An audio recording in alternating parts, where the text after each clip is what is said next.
Hello everyone and welcome. My name is Tim, trader at the Camp Compound, a company of professional traders where we show you how, when and why we invest so that you can learn.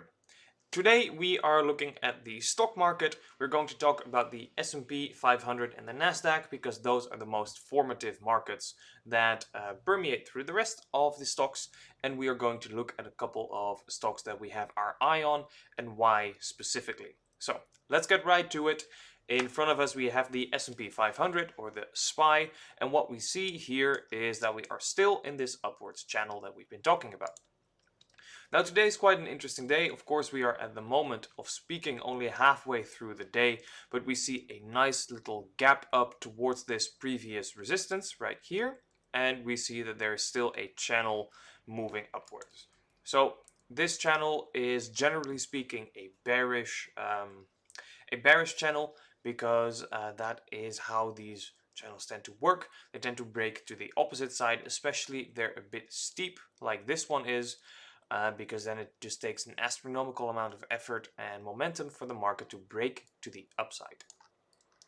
We also have this double top kind of here, making it a little tougher for the market to really continue onwards.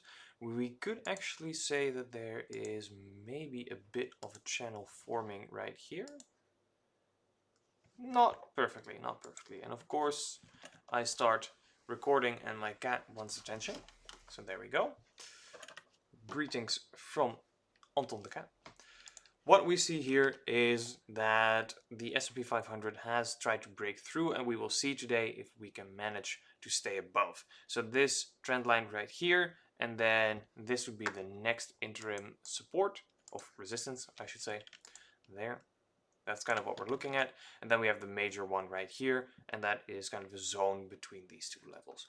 So for now, the market does have some upside potential, especially because it broke this trend line right here. Today we just want to keep above, and then tomorrow we want to confirm above, meaning that we want to have a nice green candle ending above this one's open. So around, let's say, 405 would be a nice close for the market, approximately, to have a good confirmation. And then there's a good chance of moving back up to 410 and maybe 418, 420 maybe. That's kind of what we see there. Let's move on to the QQQ, the Nasdaq, and what we see here is also a nice gap up. We do have this break through the resistance right there. We came back to fill the gap, and now we are back up, which is just beautiful price action. However, we do have to keep in mind that we have the price here going up relatively to the previous high, and we have the relative strength going down relative to the previous high. And this means that there is a bearish divergence, or in other words, that the bulls are losing steam and losing momentum, which means that there's a higher chance of turning around, of moving back down. Now, if we do manage to close above this trend line here, so basically above the high of this candle, then this topping tail right here is no longer valid.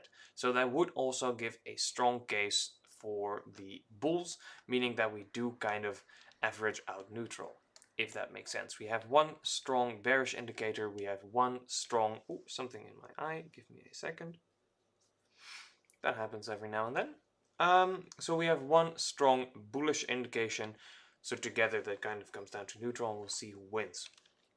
If we do manage to really confirm above, there is actually quite a lot of space to move. We could still make this gap fill at 322, or we could try to challenge this high right here. So that would be 333 approximately. That is what we're currently seeing in the Nasdaq. So all things considered, for stocks there is quite some space to the upside currently. Now, what are we looking at then to make use of that? If we have a look here at Tesla, for instance, which is a tech stock, it has some space. It had this bullish channel because it's downward, so it has a higher chance of breaking up, and that could bring us back to this intermediate high at 208 approximately to 215. There's a little gap here at 203 approximately, and that is kind of where we would be looking to start a short position, because there is a very good chance that overall the market will come back down. We have a very nice gap right here, which has like a magnetic pull to the price. And we also see that there is still indeed something of, well, not quite yet, because this bearish divergence has kind of played out. So now we kind of want to see if we can make another high right here and continue the bearish divergence again. So that's kind of what we're looking at, and we also want to see what the price action is at around this gap. So we don't have the three factors that we usually have yet, because we want to have three factors signaling downwards momentum or building downwards pressure, so that we have about 80% chance of being correct. That's how that works. If you have a two-factor play or only two things that signal a certain type of move, then you have about 65 to 70% chance that you're right, and with only one factor, there's about 60 to 40% chance that you're right. And at any other given point, you have a 50-50 chance of it going up or down. So that is kind of how that works and how we try to structure our entries. So here in Tesla, we have the first one, we have a strong resistance, and then we want to see if the price action will still agree with us, or if we have something of a divergence that we can use. So that is that for Tesla. That would be an interesting short. If we see Crowd, then we have something similar, CRWD or CrowdStrike Holdings. It made a beautiful set of topping tails right here, and a topping tail is a clear indication generally that there is selling pressure mounting. Well, we've seen that over the past couple of days, and now we're getting a bit of a reprieve. But we also, if I am not mistaken, have a bearish divergence. This is an RSI of 66.68, and here 63. Oh, and here 68.02. So it's not quite a bearish divergence just yet, but it could be at around the 137. We also have a gap fill right here with the topping tails, which actually counts as a second factor, because the market wants to fill gaps, generally speaking, and that's what you see here, and that's kind of mission accomplished. Now we can turn around and move in the opposite direction, but we do have somewhat of a bit of a broken trend line, not quite yet. We do have this trend line up, which is kind of forming a point or coming to a point, which is seen as a bearish pattern, usually also called a wedge, one of my favorite patterns to trade. So we just want to see sort of like a shortfall. So that is what we're currently looking at in CrowdStrike, with a decent potential of moving back towards 121 approximately. That's where I would like to take it, and that would give us about 10 to 12% of profit, which is perfectly fine. If you can keep consistently hitting those double digits, like those 10 to 15% trades, you will see your portfolio grow pretty quickly actually.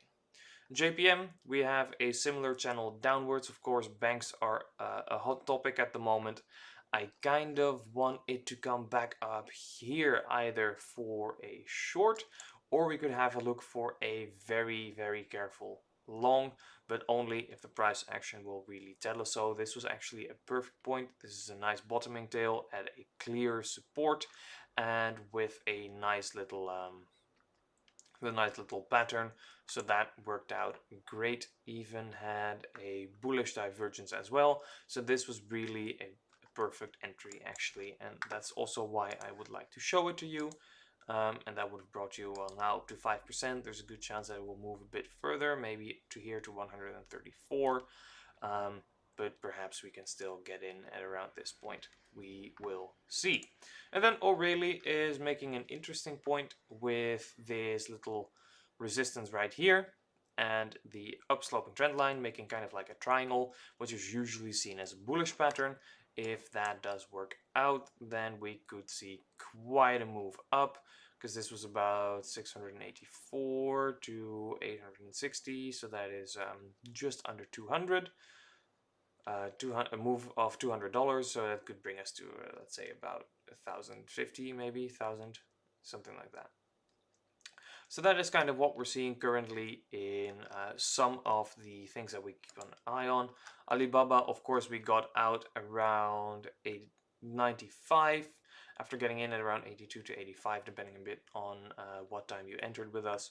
But that was a very nice run, and now there's a good chance of moving to this gap fill, which is also at around a very strong resistance. So there we could look into another short, depending on how the broader economy is looking and if the markets will grant us that. So that is what we're seeing here. Gold is also very interesting, I think. We closed our position there quite a bit ago, but for now we can keep an eye out for this gap fill around, again, the resistance. So it's funny to see how these gaps form around significant areas. That makes them even stronger, and that's really what we like to see, because they have this magnetic pull. As you can see, we do still have a gap here to $15-16 approximately that could see a fill. So that is kind of what we're keeping an eye on in the market currently. That is enough of an information dump for the moment. I want to thank you for your attention, and in the meantime, keep calm, keep cool, and keep compounding. I'll see you in the next one. Bye bye.